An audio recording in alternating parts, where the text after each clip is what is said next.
Hello, everyone. Greetings. I see many of us are still coming into the room, but many of us are here. Welcome. Welcome, everyone.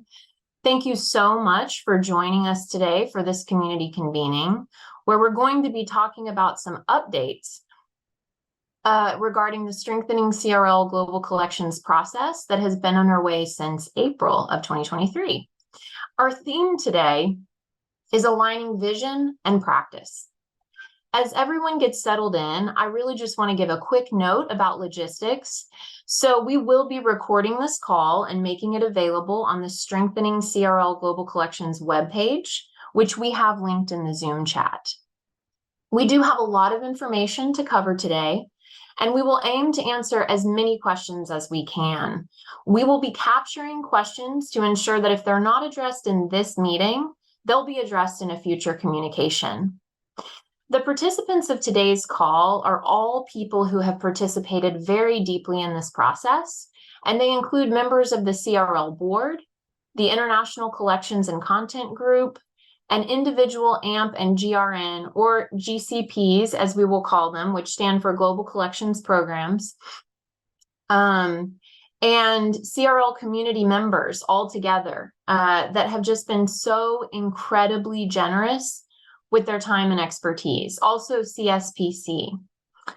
And so we just want to remind everyone that people participated in interviews and focus groups, and I'll remind each person a bit about the timeline for this work in just a moment, but really just to highlight the gratitude for everyone's deep participation and thoughtfulness throughout this entire process thus far.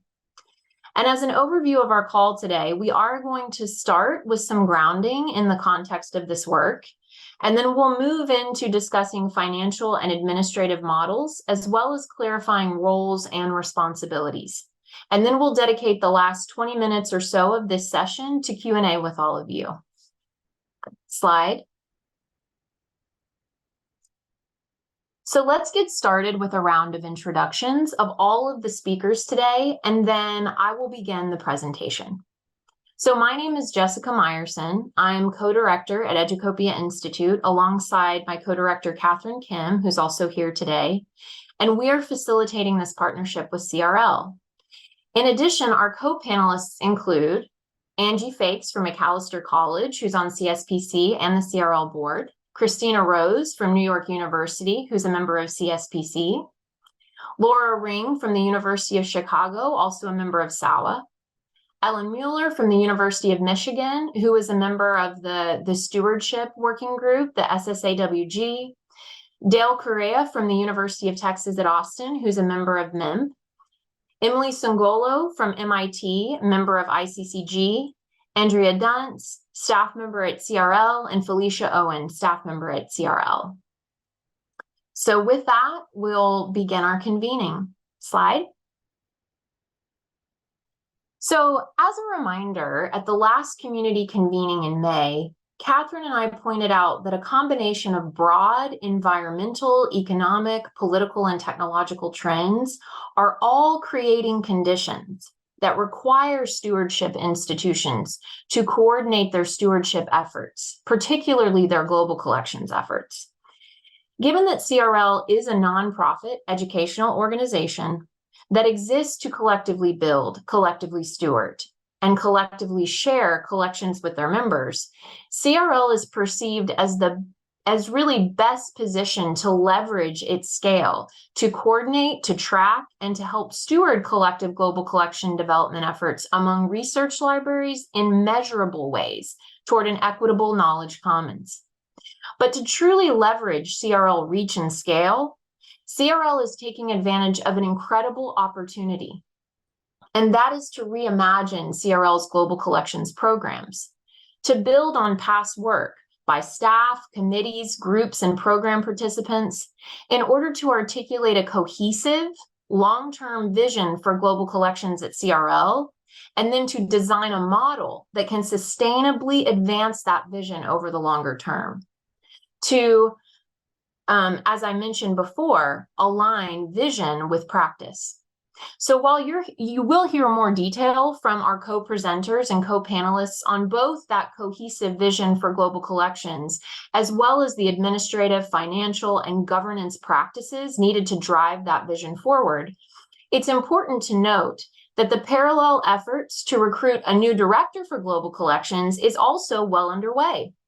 The intention is to have a robust plan for strengthening CRL global collections in place as this new director joins the team so that they can steward that vision and the plan to realize that vision. Slide. So just so we can situate today's presentation in the overall timeline of this global collections recalibration effort, it's worth stating that the partnership with Educopia began, as I said, in April of this year. And I should also always acknowledge that there's been work happening at the staff and community level that's been going on much longer than that.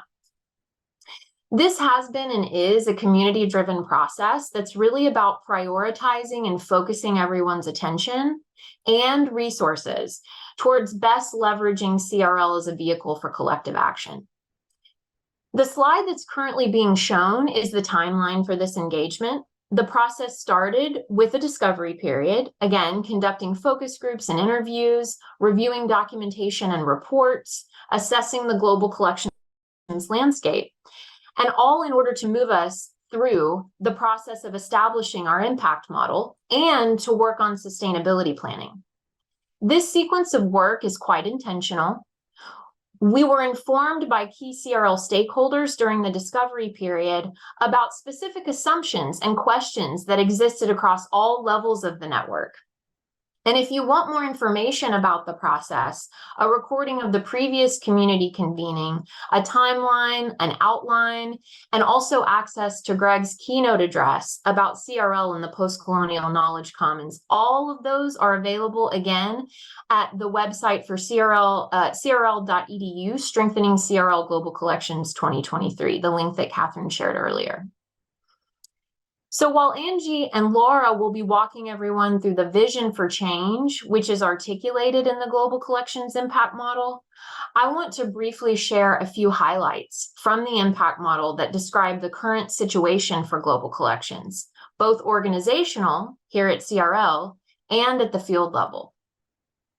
So at the field level, CRL stakeholders discussed how relationship networks with librarians and knowledge producers in other countries are really nurtured over a very long period of time. So deep relationship, deep trust, and that requires a trusted organization who can hold space and help to steward those partnerships and continuity in those partnerships over the longer term.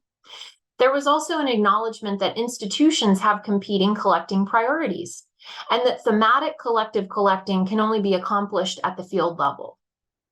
Additionally, the lack of staff capacity and resources for area studies and non-English language specializations, combined with diminished investments at individual member institutions, also surfaced as field-level pain points.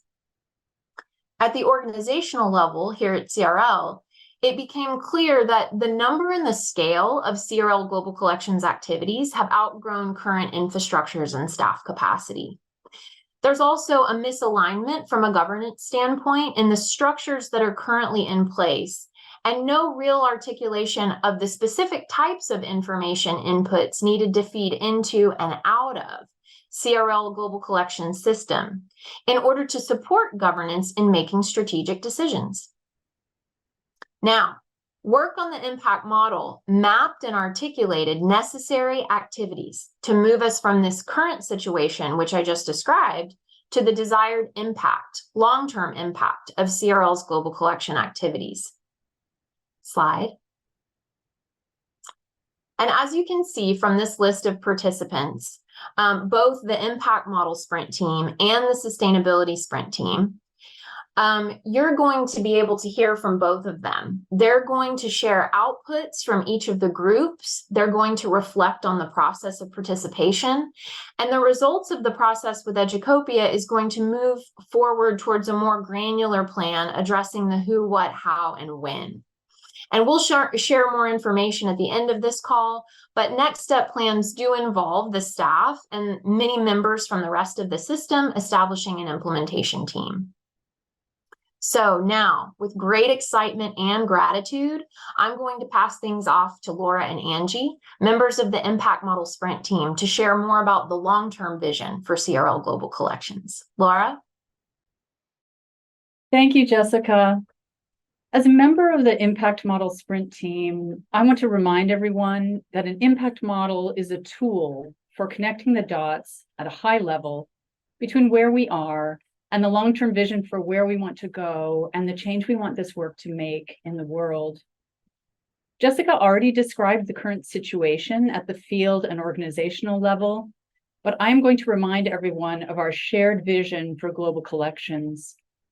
This vision and the activities described to move us towards that vision build directly on the work of the CSPC, the ICCG Call to Action Survey and subsequent call to action, the Sustainable Stewardship and Access Working Group, and the findings from the discovery period of this recalibration process.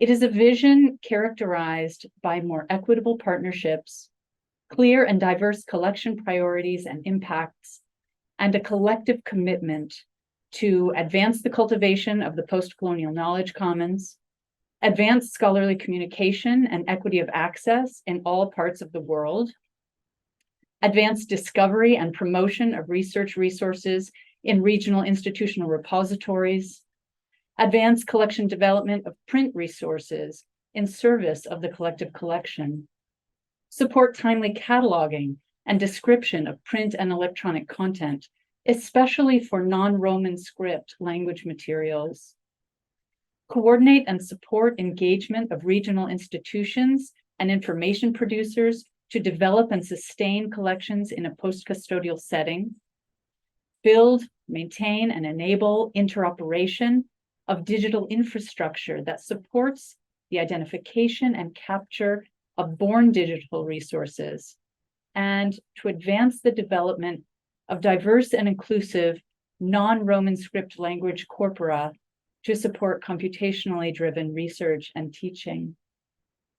Now, as a South Asian studies librarian, this vision excites me because it speaks both to immediate problems we face in our day-to-day work and to those larger field transforming goals we care deeply about, but that aren't easily addressed by individuals. They need collective commitment and action. So that's the vision, and now I'll hand it over to Angie to talk about the phases of this work. Thank you, Laura. So in order to achieve this vision, a vision that collectively energizes and aligns us, there are 3 stages of activities we have to undertake. This convening marks the completion of the first phase, understand and design, and the rest of this presentation will really focus on the phase ahead, investing, implementing, and improving.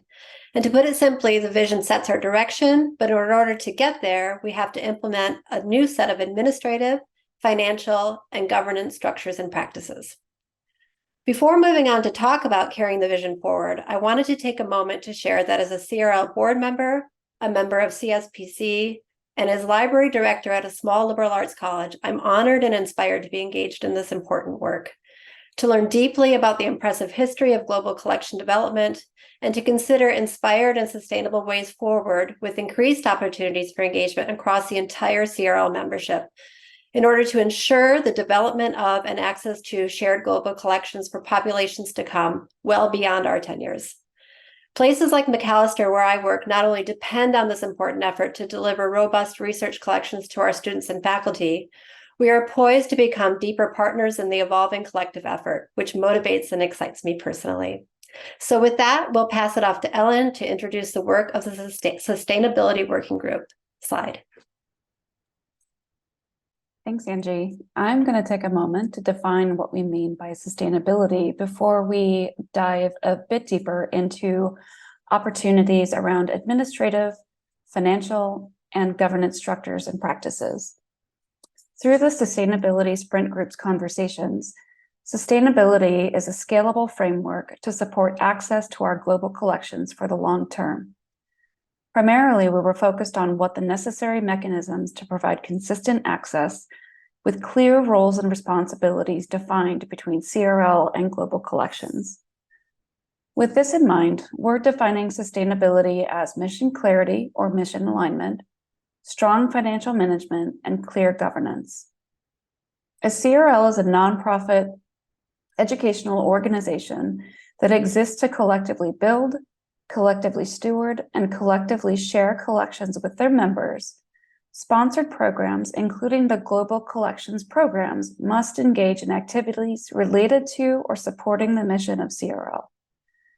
Strong financial management consists of fiscal models and management that support the work of Global Collections programs without detriment to the fiscal sponsor.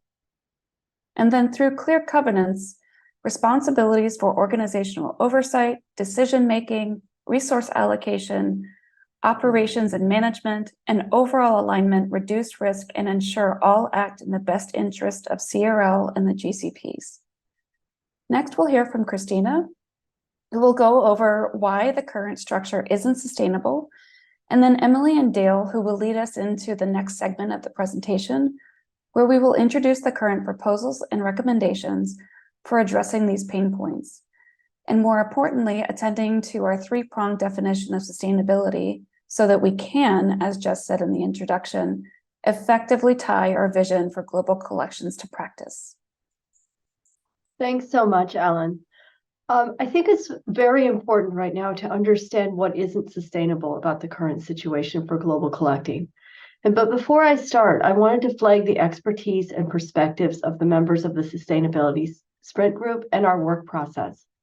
The Sustainability Group included members with diverse experiences in CRL, from CRL staff to members of 2AMPS, ICCG, and CSPC, as well as the Sustainability Working Group.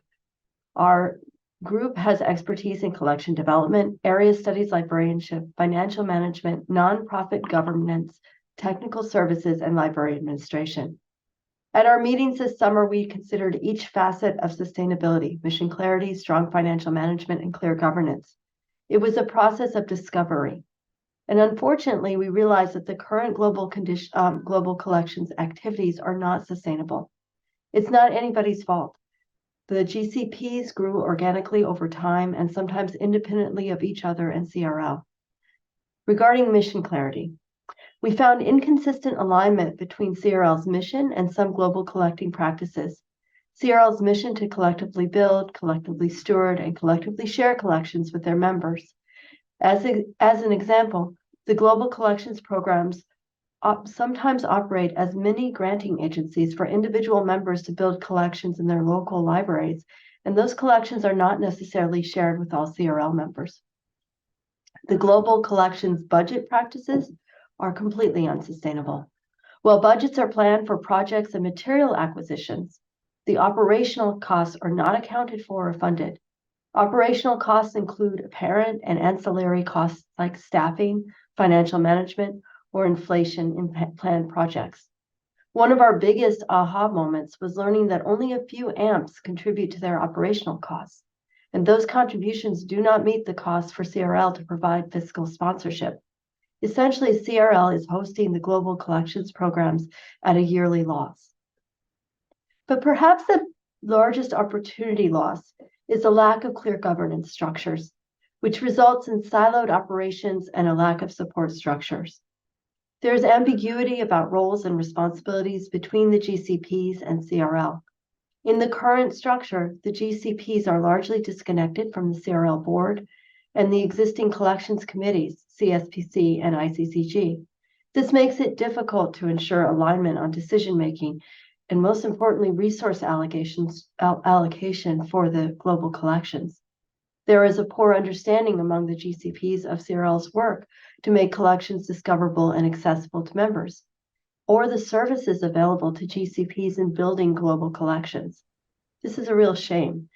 In addition, many of the GCPs do not have collection development policies, which may hamper their ability to build long-term collecting programs, especially when their leadership changes. I'm going to pass it over now to Emily to talk about achieving mission clarity. Slide. Thank you, Christina. As Ellen shared earlier, mission clarity is the first pillar of our definition of sustainability for CRL global collections.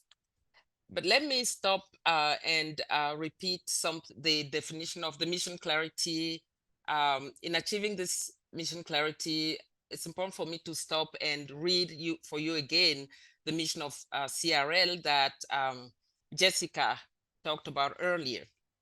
CRL is a non-profit educational organization that exists to collectively build, collectively steward, and collectively share collections with their members.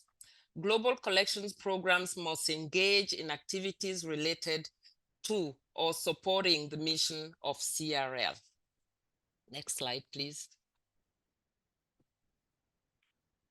So in order to achieve mission clarity, global collections programs must engage in activities related to supporting the mission of CRL, as I said just a second ago. In other words, the activities of global collections must align with CRL's mission. With that said, we want to address global representation among CRL global collections.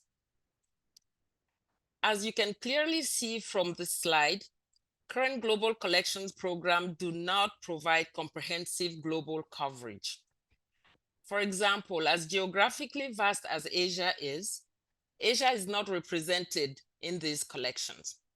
And then when we take a look at Europe, we see that only France and Germany are covered with CIFNOL and GNARP, and the rest of Europe is not covered. Moreover, the current knowledge ecosystem compels to imagine a way of covering the transcontinental collections. Feedback from the community over the course of this process about this lack of global coverage indicates the need for CRL to have structures that truly cover all global regions. I'm now going to pass the mic to Dale, who will introduce the model that the Sustainability Sprint team developed. Thank you, Emily. Slide, please. To this end, I'd like to introduce the Global Collections Divisions model. The Global Collections Divisions model offers the opportunity to identify and to fill in gaps in CRL's global coverage. In addition to broadening global coverage and addressing global representation, the Global Collections Divisions also give us a chance to make changes that advance a post-colonial knowledge commons. For example, the term Middle East is one that most of us are used to and well acquainted with. However, in the spirit of geographic accuracy and reparative representation, we can start to dismantle such colonial divisions of the world and consider renaming this Global Collections Division the Southwest Asia and North Africa Division. Slide, please. You can see in this final slide where existing global collection programs, or GCPs, fit into these divisions. And you can see also the possibilities that they create for partnerships, as well as the potential to address challenges existing GCPs have had in recruiting and retaining members. For those that do not currently see themselves in the existing GCPs, or are not certain which GCP to be part of in cases where they overlap in their regional coverage, prospective global collections participants can see themselves in one or more of these broader divisions. So having introduced the Global Collections Divisions as an explicit step toward truly global collective collections through a post-colonial framing, I'm going to hand it off to Andrea to introduce the two financial and administrative models that will be proposed to the CRL board.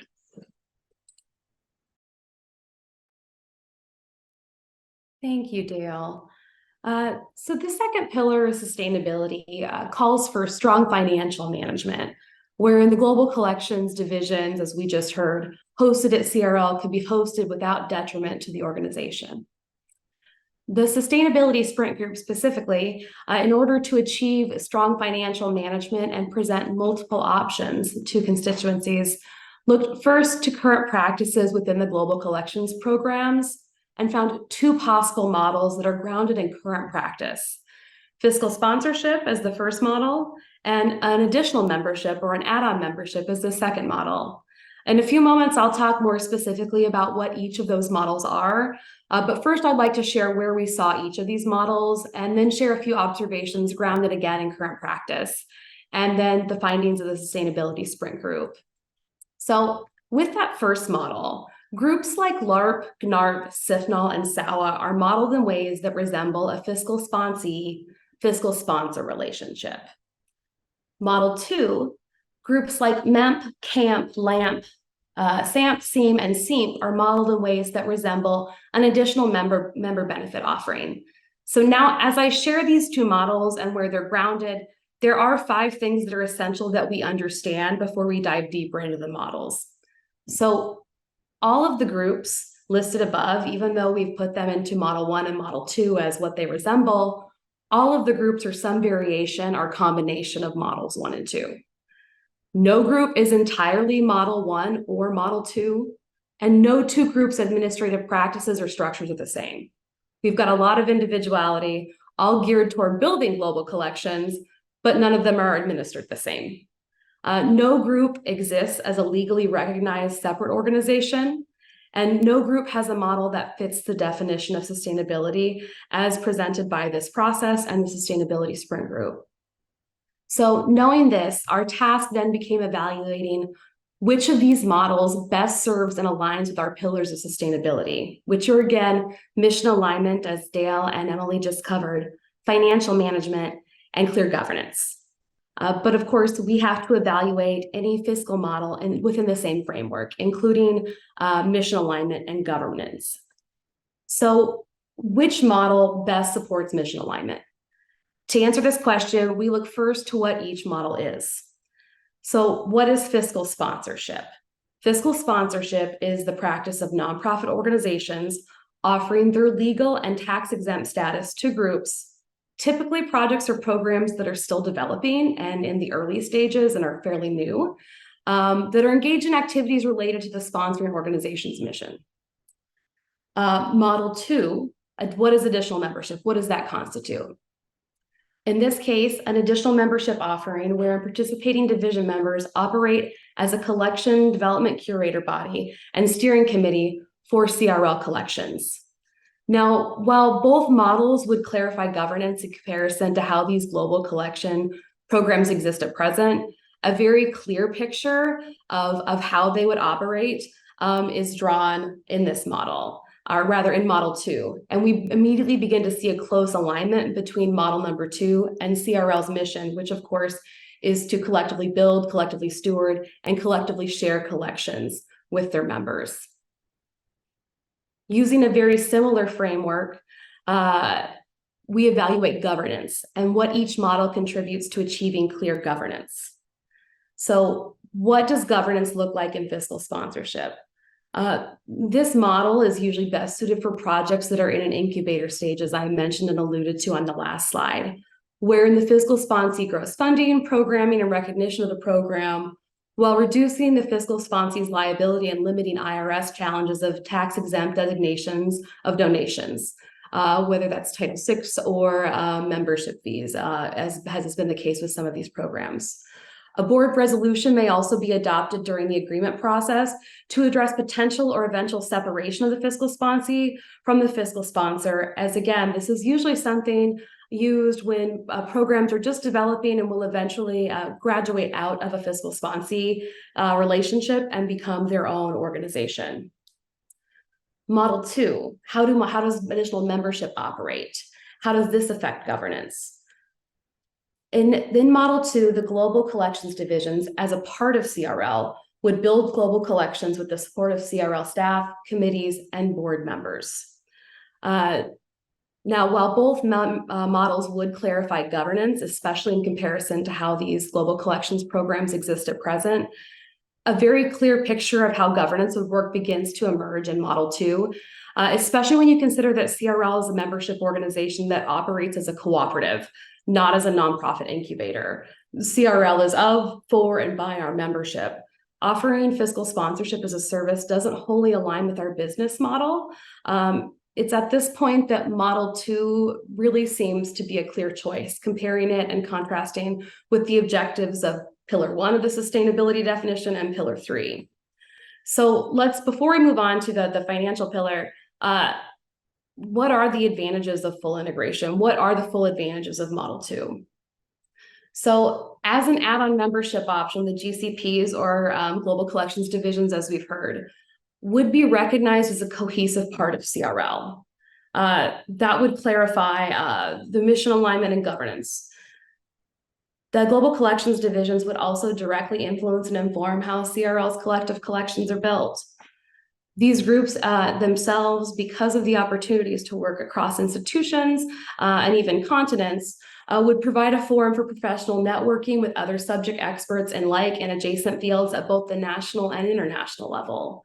And that in itself serves as a form of our platform for professional development. So while those first 4 bullet points speak more to sustainability pillars of mission and governance, these last 2 speak directly to financial management. And that is that as a part of CRL, fully incorporated, the Global Collections Divisions can expect increased levels of support from CRL for collections initiatives because they would be ingrained in the organization itself. There would also be financial and administrative costs, but those would be reduced. Not eliminated, but reduced. You've heard about the sustainability issues from Christina Rose earlier in this presentation. Of course, the natural question to, well, how are these reduced is what comes next. So how would this be reduced by becoming fully incorporated with CRL? So this brings us to the evaluation of how we can achieve strong financial management while containing costs. So in the box that you see on your screen, we've got 3 areas. All of those 3 areas are things that the global collections programs need to have to exist. No matter what, they need it. They need financial management to build collections. They need administrative structures so they can operate and run. And then, of course, they need program management support because the work and the processing of these materials doesn't happen or automatically. The work goes beyond simply selection and acquisition. So in Model 1, 1, 2, and 3, as I've labeled, all have associated costs for fiscal sponsors hosting the fiscal sponsee. And best practices would include holding all fiscally sponsored project funds in separate bank accounts.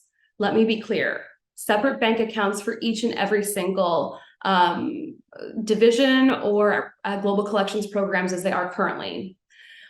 Keeping it separate from programming and operations in an organization's financials, and keeping clear operational records to supplement and support financial documents, all of which increases operational costs. With Model 2, if these programs and divisions are an integrated part of CRL, this allows the organization to run an integrated membership renewal process. There wouldn't be separate invoicing. There wouldn't be any additional contracts. Contracts are necessary for fiscal sponsee relationships, which greatly reduces legal support needs. And there would be simplified financial reporting. All of these save on costs either directly or through personnel hours, or in many cases, both. So to recap here, fiscal sponsorship, those list of services provided in the teal box, those are all things that would have to be dealt with and accounted for separately under a fiscal sponsorship model, as opposed to an additional membership model where it can function within CRL's shared resources network. So as you've heard many members from the various stakeholder groups within our community talk today, I'd like to enlighten you a bit to the process that we've undergone to get to where we are today. So, well, the sustainability sprint group itself worked through all of this information as a series of questions and discovery, as previous presenters phrased it.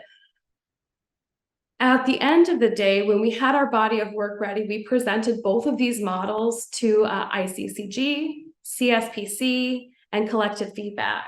We then took that feedback and presented these same models to the CRL Board of Directors Executive Committee. Our recommendation at the time was to proceed forth with Model 2, as we see this to be the greatest benefit to membership. We think that Model 2 helps us achieve strong financial management while containing costs and meeting mission and governance goals. And the CRL Executive Committee is going to be working with Model 2 to further flesh out this throughout the process, which of course includes governance. And I will turn it over to Felicia to talk to you a bit more about what that looks like. Thank you so much, Andrea.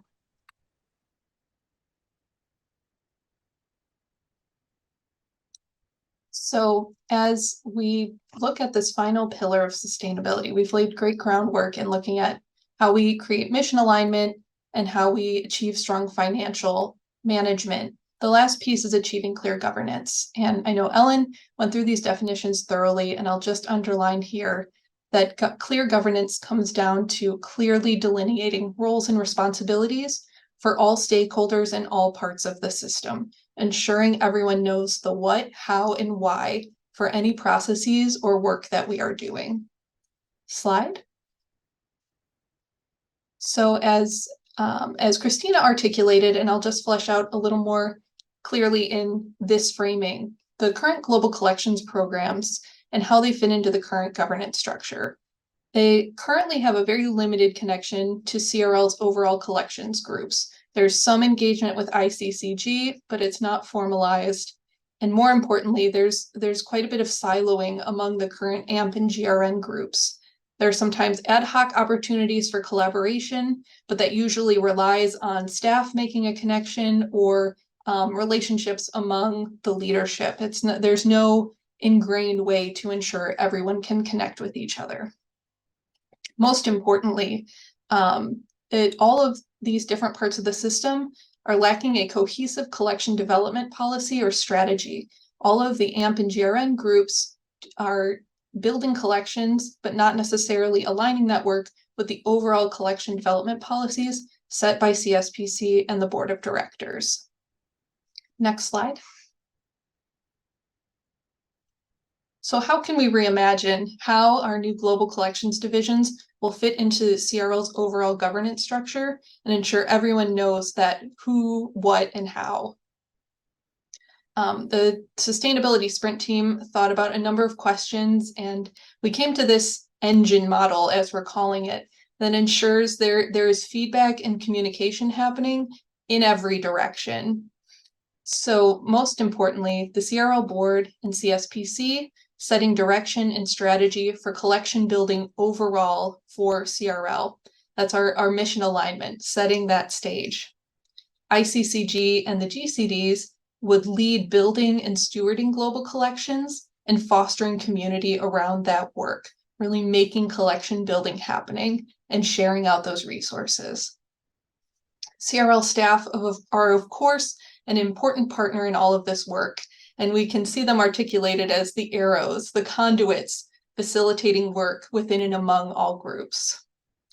And finally, as many of my colleagues have shared up to this point, we are ultimately why we are doing all of this work for CRL membership and our ultimate goal of building a post-colonial knowledge commons. So all of our leaders on these groups are also CRL members themselves. So ensuring we ground everything we're doing in that ultimate goal, that ultimate mission. Next slide. So to articulate a little more clearly what the roles and responsibilities for each group is in this model, and I'll start by saying this is a very high level look at the parts and systems, and there'll be much more to come on breaking down what specifically those duties and tasks are as we move forward into an implementation phase. So first and foremost, this positions our global collections divisions as the community of experts to collectively build and collectively steward global collections for all of CRL. They are our go-to people, and it's fostering community to build those collections in a savvy way.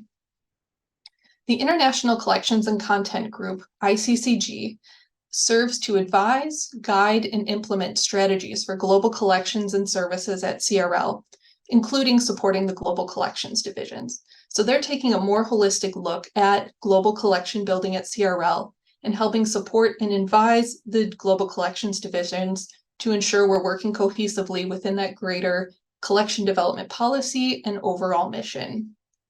And likewise, providing mentorship on how to foster that community and ensure we have a robust community within these groups. This leads us to the Collection Services Policy Committee, CSPC, who sets priorities and strategies for developing and managing CRL's collections, content, and services. So CSPC is looking at a much higher level, all of the things that CRL provides and resources it's building, and ensuring that the global collections as a piece of that work. They're seeking input from ICCG and the Global Collections Division to position that work within the greater umbrella of all that CRL is doing and providing. And of course, we have the CRL Board of Directors. As is true for any nonprofit board, the CRL board is responsible for setting the organization's strategic direction, ensuring necessary resources, and providing oversight for the entire organization.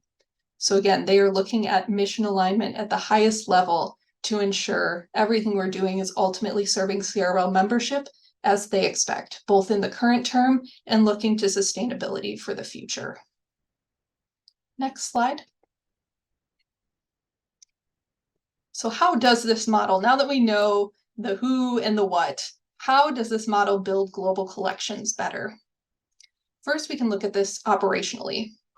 These models help establish and routinize connection between the global collections divisions and CRL. These models will establish regular quarterly meetings between staff and the GCD leadership to ensure we're all aligned on fiscal management as well as project management. This will also foster greater collaboration within and among the global collections divisions. We hope ICCG will lead efforts to convene summits and other opportunities for for these global collections leaders to connect with each other and find opportunities for collaboration and greater project building. Finally, and perhaps most importantly, this ensures continuity amid turnover, both among leaders and staff, which allows us to build larger scale projects over time. No matter who's coming and going at any point, everyone understands the system as a whole and that can continue to function uninterrupted and let us build projects year over year rather than keeping them confined to a leadership term or a certain period. This leads us well into strategically. This will reinforce our global collections division leaders and members as the subject experts building global collections at CRL. This is the place to be in a larger community. This aligns the global collections division's purpose and activities with long-term collection strategies at scale. Again, connecting directly with ICCG and CSPC to ensure we have a more cohesive and collective vision of the collections we are building. And finally, this creates opportunities to advance interoperability for collective collection building. There's so much more we can do once we are all aligned and can look at the resources and tools available to further ensure stewardship and sharing these resources is available to all of our members. So with that, I will turn things back over to our Educopia team to talk through these next steps and how we will be moving this work forward and getting to that how in a much bigger way. Thank you so much, Felicia, and warmest thanks to all the co-presenters here today. So the information shared in today's convening reflects significant efforts from members and roles across the CRL system. In terms of next steps, the exciting bits. So Felicia and other members of the CRL staff will follow up with communications. So that will be through the Connect newsletter, GCP Chairs listserv, and the Strengthening Global Collections landing page. And once materials are posted, there will then be an open comment period and call for community feedback that's going to run until October 6th. So this is going to provide those of you that have attended today, as well as folks that were not able to attend this session, to review and to think about the information shared today and surface any remaining questions. So the CRL board will meet in October, and then the board will vote on the models that have been shared in today's presentation. And following the board's decisions, an implementation team will be formed. So led by the CSPC, along with the ICCG, the team will run from November through to June 30, 2024. Next slide, please. So this next slide is a timeline from now till July 2024. This community convening is a huge milestone, and it marks the end of one phase and moves CRL closer to implementation. So after the CRL board reviews and approves the models and next steps, there's going to be an onboarding period. CRL staff have marked the CRL annual member meeting in April and the new fiscal year in July 2024 as major timeline milestones. Next slide. And we'll close out this presentation with Q&A. And while folks are thinking about their questions, I'd just like to take a moment to read out the questions that are going to be asked in the open comment period. So are you energized by the vision for CRL Global Collections? Do the financial and administrative models effectively align organizational practice with the vision? Do these models effectively address current sustainability challenges? Does the governance model and refinement of roles and responsibilities effectively align practice with vision? And if your organization is not already involved in CRL Global Collections work, did today's convening change your interest in participating in these activities? Once again, thank you all so much for joining us in this call. We'll be taking a look at the Zoom webinar questions in the chat box, and I'll also pass this along to Jessica Meyerson to help moderate the Q&A. Huge thanks, Katherine. And again, huge thanks to all of our co-presenters today. We already have some really thoughtful questions coming in through the Q&A. So I'm going to go ahead and start with this first one from David. So with regard to the fully integrated governance model, is there or might there become some distance between mission and priorities of GCDs and those of CRL as a whole? So things such as readiness to invest in open content. I wonder if, Felicia, you could maybe speak to that alignment, again, that mission alignment, which is core to the new governance model proposed. Yes, thank you, Jessica, and thank you, David, for this question. This is such an important clarification. While we're centering CRL membership within this work, we know it's also the mission of CRL membership to build the post-colonial knowledge commons for the greater research community. So there's certainly space for open content versus more member-only access, really depending on copyright agreements and other legal considerations as we look at this work. So that will absolutely be a part of that consideration in building out the collection as a whole for really ultimately serving the research community. Thank you, Felicia. I think there's a question here that might be helpful before addressing some of the other questions that participants have put into the chat. So Sarah asks, what is the difference between GCDs and GCPs? And thank you for that, Sarah, because we switched our acronyms sort of midstream intentionally. So when we talk about the global collections programs, that's the larger umbrella term for all of what are now considered the area materials projects, AMPs, or the GRNs, the global resource networks. However, when we switched to, and Dale and Emily introduced the global collection divisions, those are the GCDs that Andrea and Felicia have been referring to. And so moving forward, Sarah, and just to clarify for everyone else, the GCDs refer to the divisions and the programs refer to the current model. So with that said, I wonder if we could go to the next question. So Deborah asks, what is the timeline for hiring the Director of Global Collections? And what role will that person play in this implementation process? I wonder if Felicia or Andrea, you all might want to speak to that timeline. Yes, thank you, Jessica. This is a question on top of all of our minds. And as I know Greg has articulated many times, rationalizing and building a clear structure for these programs was tantamount to setting up a new Director of Global Collections for success. So all of these timelines were very intentional. Again, assuming all goes perfectly, we hope to have a new Director of Collections in place early next year. But again, that many variables, we have a great hiring team in place working to vet our candidates and work through that process. So we hope to have very exciting news for everyone soon. Felicia, before we move to some other questions that might tag in some of our other co-presenters, I think that this is a nice question that Daniel has also posed about collection development for global areas that are not done by a global collections program or division. And I wonder if you could speak to that in reference to the governance model or the governance engine, where you talked about how CSPC really oversees all sort of collection activities, inclusive of the global collections divisions and also beyond the global collections divisions. Yes, thank you for that preamble, Jessica. I think that really gets to the heart of this question. Well, as Dale and Emily articulated, re-envisioning these global collections divisions is to ensure we do cover the map in a more holistic way and intentional way. But collection building is bigger than just global collections. And so both our new director, CSPC, the organization as a whole is thinking about the myriad of resources that CRL provides and always enhancing those offerings.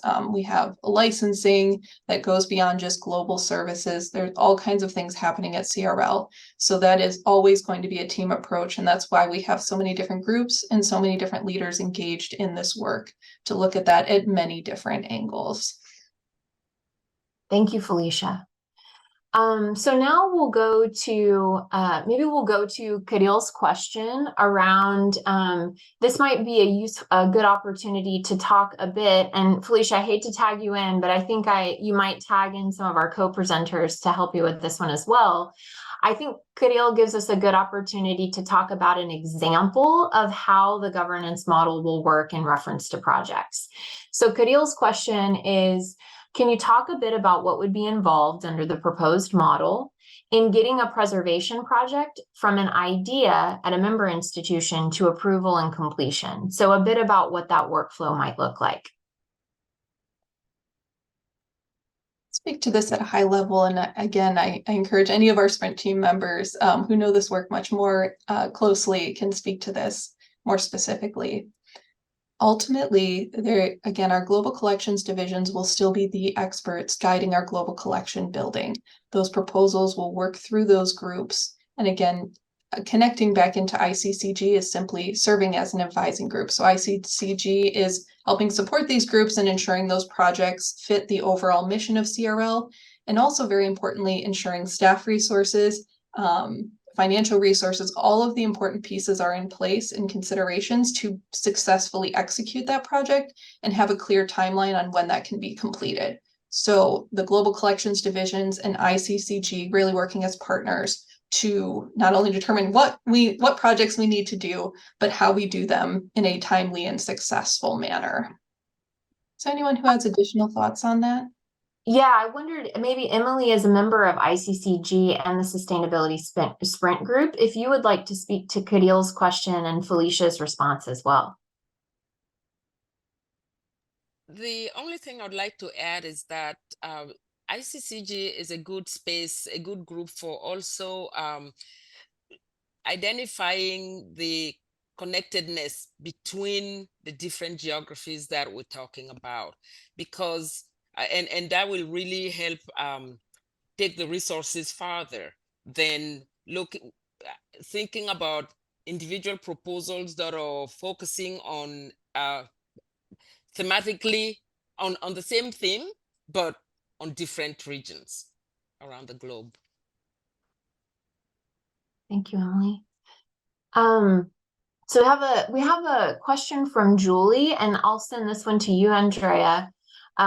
With the new financial model being implemented July 1, how much lead time will member libraries have to plan for different, possibly higher membership dues? Yeah, thank you.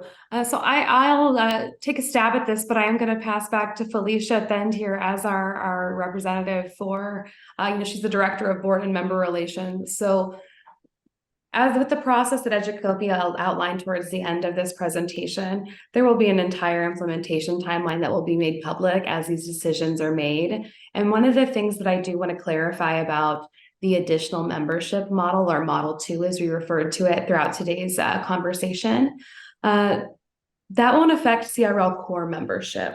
It will be an add-on membership option. That's at least what the current plan is as we continue to evaluate this with the board. Felicia, is there anything you'd like to add here? Yeah, thank you, Andrea. And Julie, thank you for the question. This is important. Again, this how and when. All of this information will be moving forward to the board for their October 26 and 27 meeting.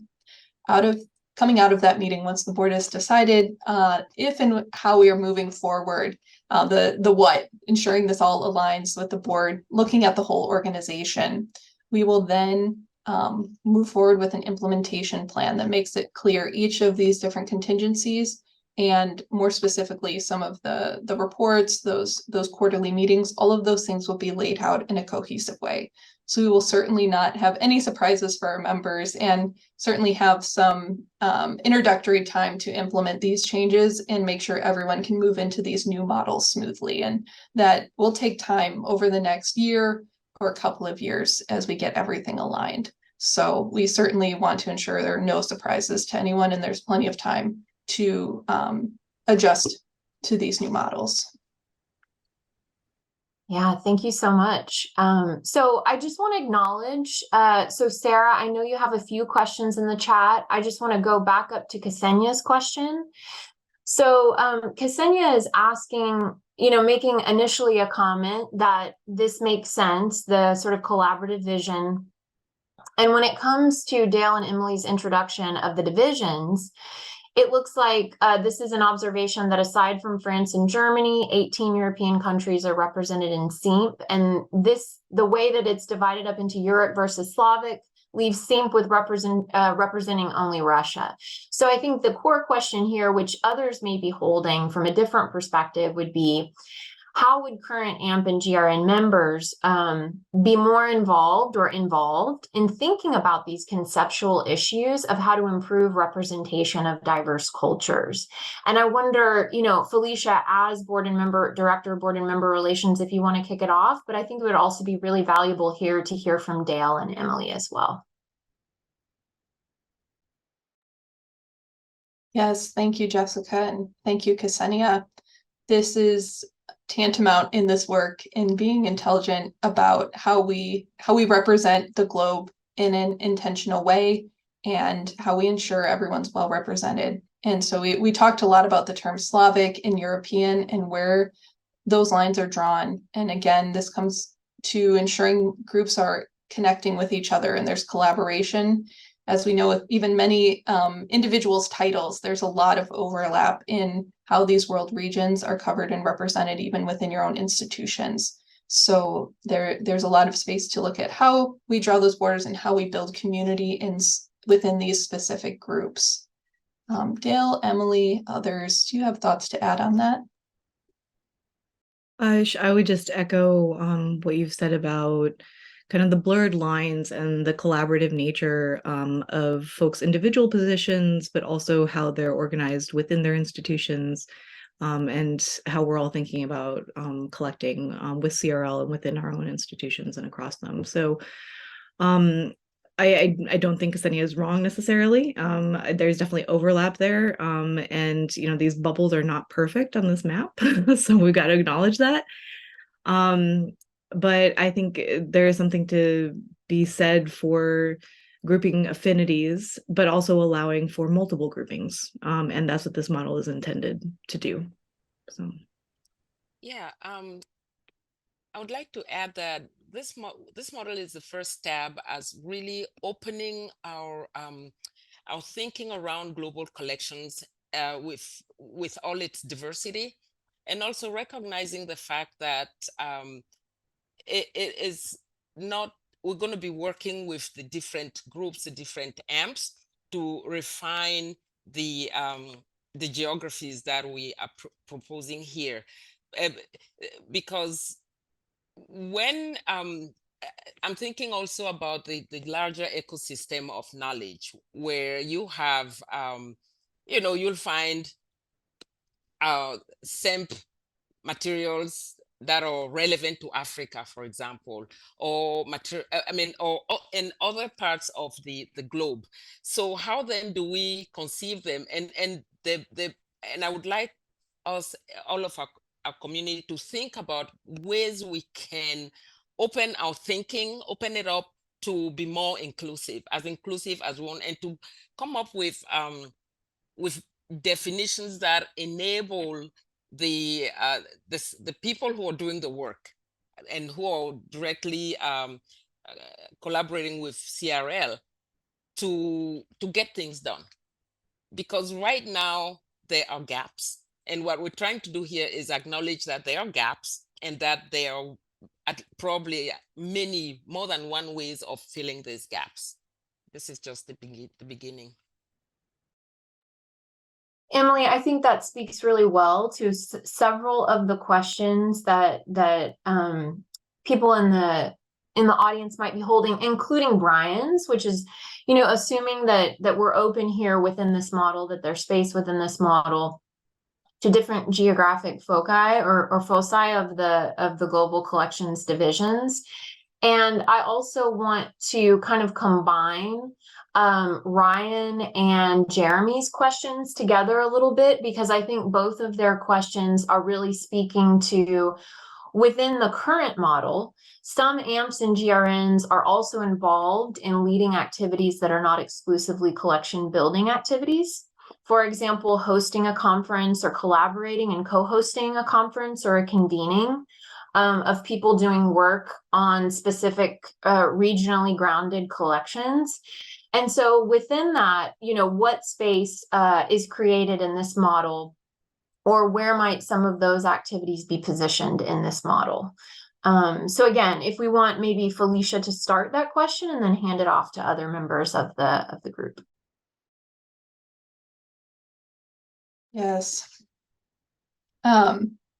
Sorry, Jessica, can you repeat the core question here? I know we have a lot of questions coming in right now, and a lot of people with some really great thoughts, pardon me. Yeah, so both to Jeremy and Ryan's question, what they're pointing to is that there are some activities happening in some of the groups that are not exclusively collection development focused.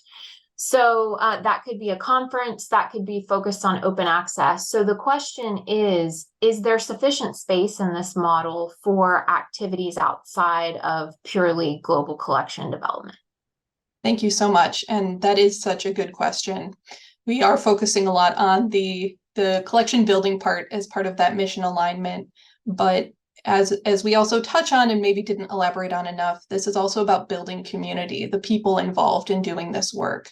And so certainly thinking about how our global collections divisions can empower their communities to be involved, to engage with each other at higher levels, and think about what resources and what opportunities need to be fostered in order to further support this global collecting work. It's not just about identifying projects, but there's greater communication that needs to happen across the broader community. So they're absolutely coming out of the board's decision at the end of October. We'll have much more specifics on how we administer and support those various types of activities and empower our global collections divisions to foster that community in many ways. Are there others who have thoughts on either how your groups have been doing that or what opportunities we see in the future, maybe from the impact model or otherwise, to speak to this?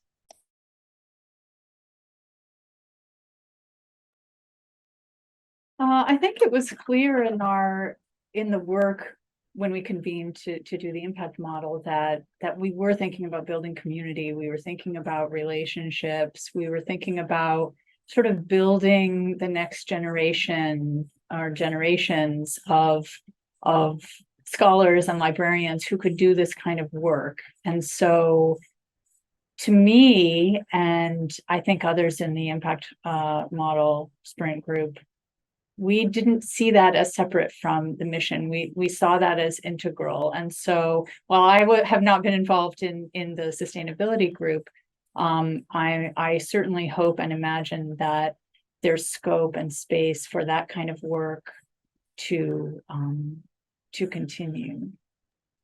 And if I can, Laura, from the sustainability side of things, what we were focusing on is how do we make the experience of the GCDs more seamless so that we can get to what Laura and the impact model group are visioning, right? So how do we create structure to facilitate the kind of, I think I saw here, activist energy around building collections. Like we're not intending to tamp that down. We're trying to improve the ability for individuals to be engaged in this kind of collection building. and to make the process a little more seamless. Thank you all. And I know we do have quite a few questions. One of them is about the release of the questions. So one thing that we can do most certainly, knowing that this convening is being recorded, we can also easily through this platform gather up everyone's questions so that everyone can see these reflected back. And we'll go through these afterwards to see if there were any that did not get directly addressed in the convening today.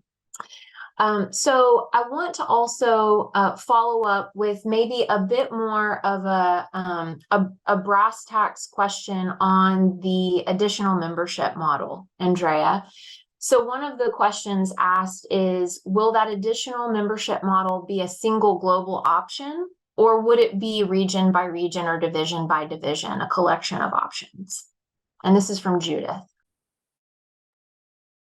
Yeah, this is something that I think that through further discussions with the board and various stakeholder groups will be clarified. But right now we're in mid-process deciding how that's going to happen. And of course, it's, as I mentioned before, we're for the members of the members by the members. So there will be plenty more opportunities to weigh in on how that might look and how that might actually be operationalized. Thank you, Andrea. We also have a question about the sort of revised or reinvigorated governance model. So Felicia, this is back to you and possibly Christina. But there's a question from Kawakab regarding how do you envision the ICCG and CSPC members to be selected? Is it via self-nomination, election, or appointment? So just talking a bit more about how the representation of that governance structure will look, and maybe some of the roles besides being an advisory group that ICCG and CSPC would play. So again, would the procedures for who and how gets elected to those bodies change with this reinvigoration of the governance model? And also, are there specific roles outside of that advisory role for ICCG and the CSPC? Talk to the really nuts and bolts parts, and very happily defer to Christina, who a longtime member of CSPC and now vice chair, can speak to that work more deeply. In this last cycle, we conducted an appointments process where there was an open call for service. Any CRL member was welcome to volunteer to serve on CSPC or ICCG, among other committees and groups. And that that pool of volunteers was shared with the current leaders of that group to provide recommendations given what they know about the group. And that was ultimately brought up to the CRL nominating committee, who vetted all that pool of volunteers, those recommendations from current leaders, and determined appointments for all groups. This ensures that only one person is appointed to each group, ensuring greater opportunity for as many people as possible. And again, looking at the organization holistically and what is needed. The nominating committee sits particularly positioned to understand that bigger picture and take in all of those variables to make strong appointments to each group each year. So I'll leave it at that. Christina, do you have thoughts about CSPC and its work?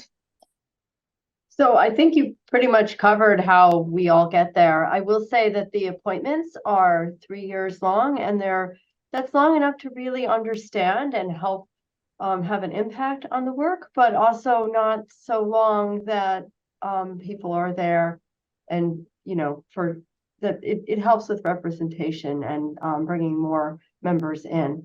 I also note that with the ICCG, Emily is on the ICCG and she used to be very involved in an AMP. So I think there's a lot of opportunity here for people to raise their hand for all sorts of things, even the nominating committee, frankly. So. Thank you so much. Yeah, Christina and Felicia. So here's a question from Claude. It's sort of an interim question. One, Claude does want to acknowledge the hard work of the reorganization and to acknowledge the role of the staff. And so what guidance can CRL provide to the existing groups in the current model that we're in as we try to move forward with our current and future projects? So just what's a way of everyone thinking about how we're moving into this next phase and the transition into that next phase? So I wonder with that one, perhaps, Angie and Christina, if you want to think about that a bit, and then also I think from Felicia and Andrea's point of view on the staff side, just getting to hear from more of us as well about sort of how to frame these next transition steps. Yeah, I think that this actually touches on another question that I'm seeing from Zoe, and I think it matches up nicely with this, which is essentially, when can these groups expect more information about when they can weigh in and what the next steps are? And Felicia, you know more about this process and are more in tune with that, so I'll let you speak to that. Thank you, Andrea, and thank you for drawing that parallel. Not surprising, a lot of us are holding the same questions as we're looking at this forward. Again, as Katherine shared toward the end of the presentation, we will be issuing an open comment period following this convening. That's so to ensure the recording is shared, the slides are shared, everyone can digest what we are sharing and provide any feedback ahead of the board meeting at the end of October. Once the board has looked at all of this information, and that will create an implementation plan. So going forward, we can have very clear timelines on what is coming next and how and when we can implement new project proposal processes and facilitate that work. We are just as eager for a smooth transition process, and there's clear parallels between how the groups currently exist and what we're moving toward. And so we hope, while we're putting some structures in place, that will just flow very naturally. So again, coming out of that October board meeting through this fall and early winter, there will be much more information and clear timelines on how this is all progressing.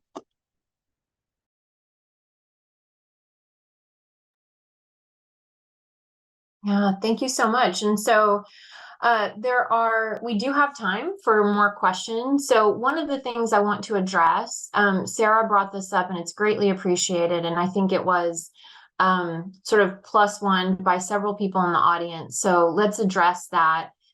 In addition to providing the answers, I think what we can do easily is we can provide a transcript for the recording that gets posted at the same time as the recording. And we can also think about in future community convenings what would be involved in providing some real-time captioning. So we can definitely think about those accessibility and inclusion considerations moving forward and make sure that whatever is shared attends to both of those priorities as well. So I do appreciate everyone articulating that. As far as the, let's see, we have a question, one other question from Kirill about prioritization. So how will prioritization work for projects on the same priority theme, but from different regions? So for example, this is a good use case. In cases where budget will not allow to complete every project, but there's work happening again around that same thematic piece in different regions. So materials that might be dealing with refugees from Ukraine, Syria, Colombia, Myanmar, etc. I'm curious who from the group would like to speak to how we might address prioritization, which I think Kirill up top is part of the implementation planning. But yeah, if people did want to have an opportunity to speak to that, as I know that that may be a question others are holding currently.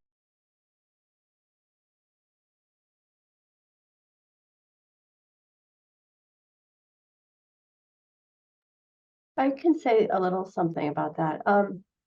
It is part of the implementation process, but my general sense of this is that developing the prioritization, there needs to be some policies around that and very transparent that everybody is working with a singular set of how we will go about doing prioritization.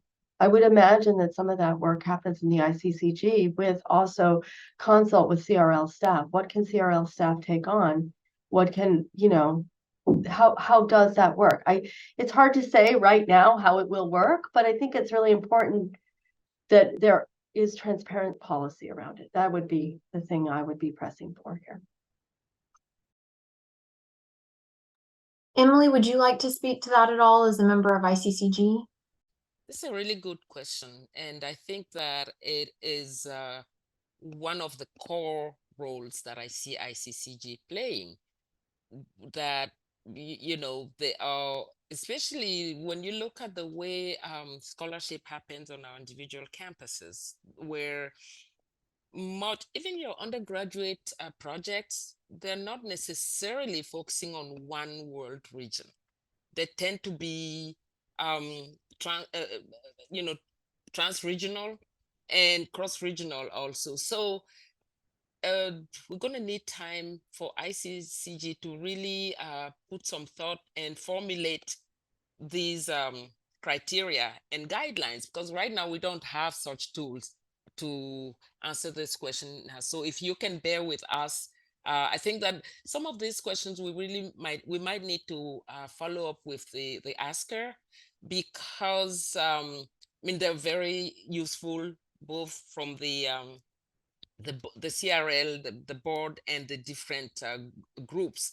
This one in particular, because the role of having been in ICCG for a couple of years now, I think that the work that we've done since April is going to drive us to create an infrastructure to get these kinds of things done, and to be transparent, like Christina said, so that we can proactively help members answer questions before they even get down in the weeds of writing up a proposal for a project. And resources really will be best used if we're using, for example, a thematic approach. And the example of refugees is such a good one. I mean, let's take gender issues, for example. That one, it cuts across the whole planet. Climate change. So I think that, I mean, and also I think it's Brian who used the metaphor of rebuilding a house while we're still living in it. And I think a lot of it may be challenging to imagine the shape of that house and its layout, but it can be done. I believe that with all of our commitment to this work, we can really be done. The first step, we're already taking the first step, which is acknowledging that the current structure is not working. The foundation is not solid anymore. There's got to be change. Thank you, Emily. And, you know, I also, to go back to this, you know, post-colonial knowledge commons, or this post-colonial lens through which we approach this work, I think Todd and several other members, including Masipula, are asking a bit more about accessibility. And so I just wanted to surface this. And this is something that I also believe another member of the audience brought up.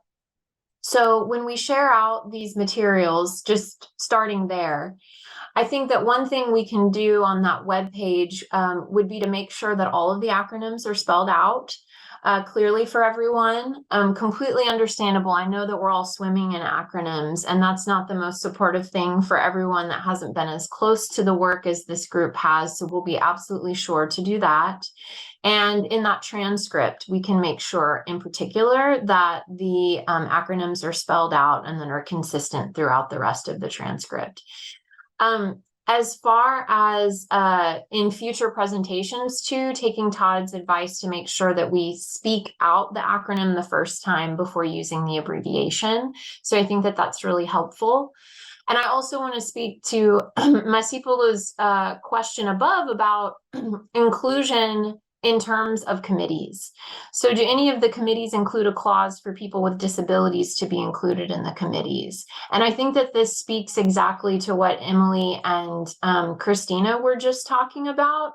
As part of the implementation of these changes, there's some level of granularity and specificity around policy criteria and things like that that will have to be ironed out in the course of the implementation phase.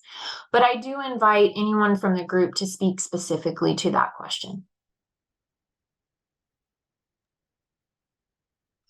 I'll start by saying this really gets to the heart of CRL's values toward diversity, equity, and inclusion. And it is absolutely anyone involved in CRL at any level, whether a member accessing resources or a leader engaging and guiding the organization. We want to make sure that's accessible to everyone. So that's constant evolution of ensuring we have the best resources, the best tools, and the best insight from our members, allowing space to get that feedback and implement it. So we absolutely welcome all in our groups, and whatever adjustments or considerations are needed to make that possible and ensure the best experience for everyone on a group. So I encourage you, please email me directly if there's ever been an issue with engaging in a group and how we can address that. That's certainly top of mind moving forward, is making sure all voices can be present in this work. Yeah, I just wanted to add, if I could just add one more thing to that. Yes, please, Laura. In addition to accessibility issues, one of the things that we did in SAWA, that's the South Asia Open Archives, was to begin drafting and discussing community agreements for our meetings, because we felt it was just such an important way of thinking through what it means to be doing this kind of work for, open access purposes, that the means really matter as much as the ends do. So that's another thing that I think we could keep in mind.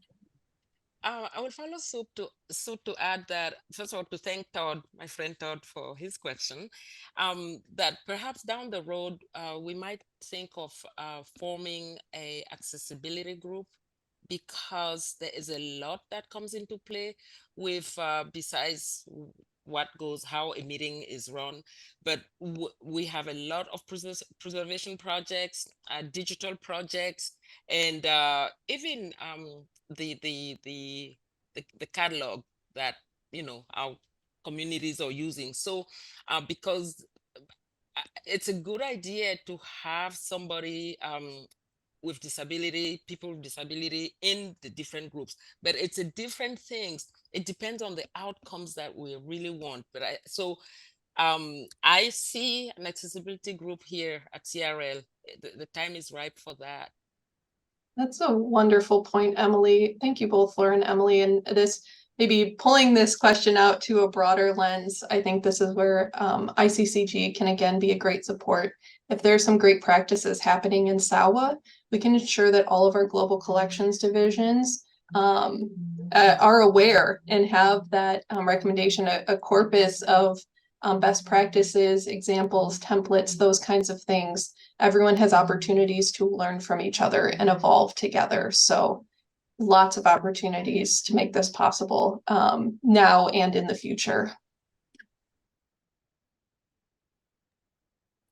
I just wanted to share briefly, as a board member, this question is really important, and just keeping that broad lens of inclusion and accessibility, and thinking of it from all the various lenses that we will, and thinking about the membership as a whole, and making sure that the whole membership feels included and involved in various ways with the operations of the whole group, and certainly maybe creating new opportunities, as you're mentioning, that we hadn't thought of before. And so that seems vital and important to me, both from a equity point of view, but also a sustainability point of view, and also more great smart minds coming together to solve a really important issue, problem, challenge, exciting venture. So I think that is something from a board point of view I'm personally watching very closely, to make sure that we're thinking about bringing people to the table who maybe haven't felt that invitation before. Thank you all. I actually wonder, just taking sort of and it's a nice segue really to James's question here, which Ellen, I wonder if we could give to you, which is, James is interested in hearing more about the SSAWG. So if you could say what that acronym stands for first, And then just talk a bit about how you see that work relating to these new administrative, financial, and governance structures. Give me a hot second while I look up what SSAWG stands for. I just Sorry. joined the organization this year, so you're testing me now. I It's believe it's. Go the ahead. Sustainable Stewardship Access Working Group. Yes. you. Yeah, it's a mouthful. So sorry. It's a good reminder. Everyone needs those acronym checks. Yeah, I was also part of a group with CRL that was talking about sustainability before, so I've now conflated the work of these two very separate groups into one thing. And I've lost James's question.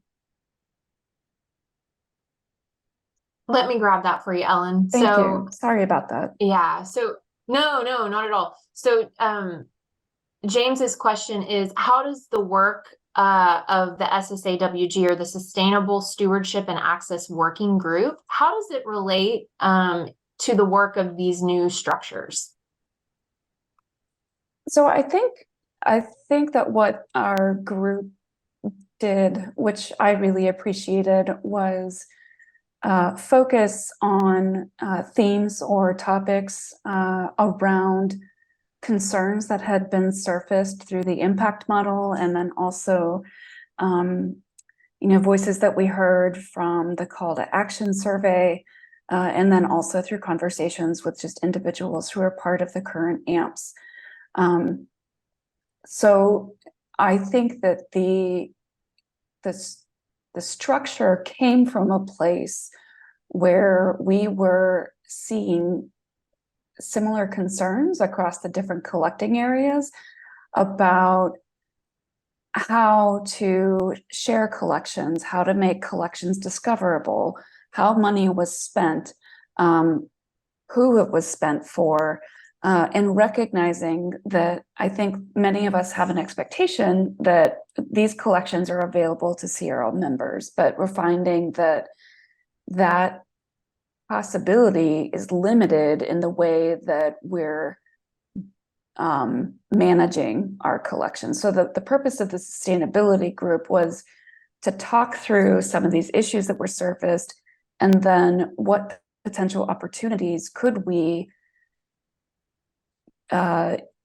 pursue to build a framework, right? A structure that would support each of the groups in a different way, still allowing them to have their individuality, to have the discussions that are important, that expertise that each individual group and individual has on their own, to not limit that with the governance structure, but really to utilize the governance structure to make the work of those groups simpler, in the sense that like making decisions isn't necessarily simple. And I think there was a comment about timeliness in working with specific partners.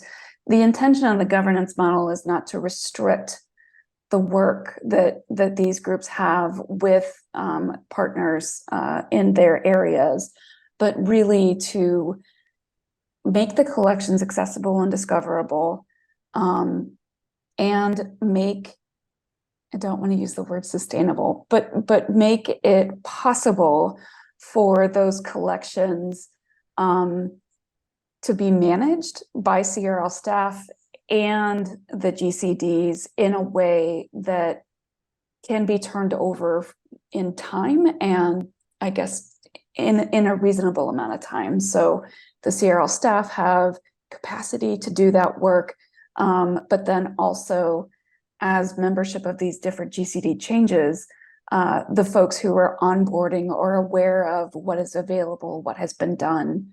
I think we found that even history or knowledge of what had been purchased in some of these groups isn't known. And so we're really just trying to create space to make the thinking a little bit, I'm sorry, what was? Oh, cohesive. Cohesive, yes, thank you.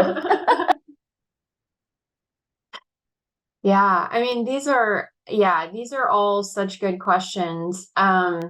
And I'm mindful that we are at time for our community convening today.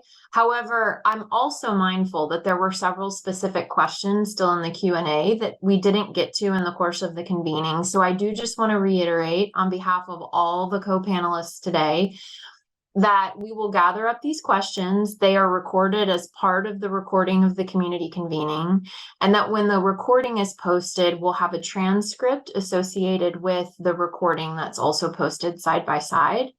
And I want to repeat what Emily said, which is that some of these questions may require the group sitting with them for a bit and figuring out the best way of answering your question, or being quite transparent that we're not there yet, that question will be answered in the course of implementation.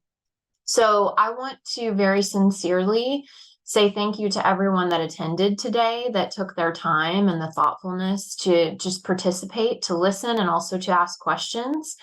And I definitely want to acknowledge all of the members of the Sprint teams that made this work possible, and the work of the CRL staff. So huge thanks and gratitude to everyone. Again, collective action is just that. It takes all of us to move this forward. So thank you to all of you, and wishing you a really excellent rest of your day.